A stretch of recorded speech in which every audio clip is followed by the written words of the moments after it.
Anime didn't invent these characters, they inherited them. Long before animation, Japanese folklore used spirits to explain why people suffered, why nature killed without warning, and why certain behaviors were dangerous. These were not stories for fun. They were systems of control, fear, and memory. Tonight we trace 10 anime characters back to the spirits they were born from. The Oni, demons of punishment. In Japanese folklore, Oni were once human. They were people consumed by greed, rage, or cruelty, transformed after death into instruments of punishment. Oni guarded the gates of hell, tortured the wicked, and enforced cosmic justice. They weren't random monsters. They existed because someone failed morally. Anime like the Demon Slayer turns Oni into enemies to slay. Folklore as something more uncomfortable. What kind of life creates one? Kitsune, the fox spirits. Kitsune were ancient fox spirits who grew stronger with age. Each tale represented wisdom, not power. They possessed women, destroyed families, impersonated monks, and humiliated arrogant men. Their goal wasn't murder, it was exposure. In Naruto, the fox becomes a source of brute force. Folklore feared Kitsune because intelligence was harder to find than strength. The Onryō, vengeful ghosts. Onryō were ghosts born from betrayal, abuse, or injustice. Often women with no social power in life. Their emotions anchored them to the world. They caused illness, madness, famine, and death. Not by choice, but by unresolved rage. Modern curses in Jujutsu Kaisen echo this. Folklore didn't call them evil, it treated them as failures of society. Yuki-onna, the snow woman.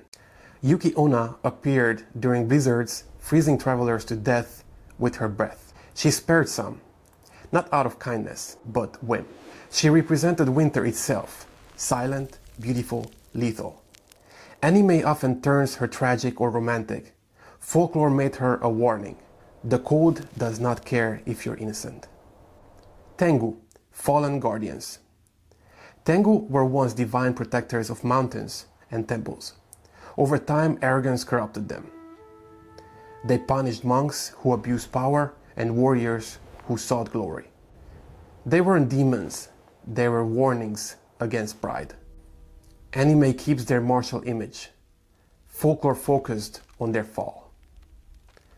Jorōgumo, the spider woman. Jorōgumo were spiders that lived long enough to gain consciousness. They lured men with music, comfort, and intimacy, then consumed them. They preyed on loneliness. Anime versions like those in Demon Slayer keep the design. Folklore kept the lesson. Desire makes people reckless. Rokurokubi, the night self. Rokurokubi were humans cursed to reveal their true nature at night. Their stretching necks symbolize hidden hunger and suppressed identity. By day, they lived normal lives. By night, they became something else. Anime treats them as novelty. Folklore used them to explore shame and duality. Kappa, river demons. Kappa lived in rivers and ponds, drowning children and livestock. They represented drowning, sexual taboo, and bodily violation. Villages used Kappa stories to keep people away from dangerous water. Anime turns them comedic. Folklore never laughed. Tsukumogami, possessed objects. Objects discarded after long use could awaken with resentment. They weren't evil, they were neglected. Tsukumogami attacked owners who treated possession as disposable. Anime spirits echo this idea. Folklore warned that disrespect leaves traces. Shinigami Yama, death without mercy. Death spirits judge souls based on balance, not morality. No comfort, no redemption. Anime like Death Note preserved this cold logic. Folklore made death administrative. Anime reshaped these spirits to be watchable. Folklore created them to be unavoidable. The reason they still work is because the fear behind them never disappeared. If you want to hear more stories like this, you know what to do.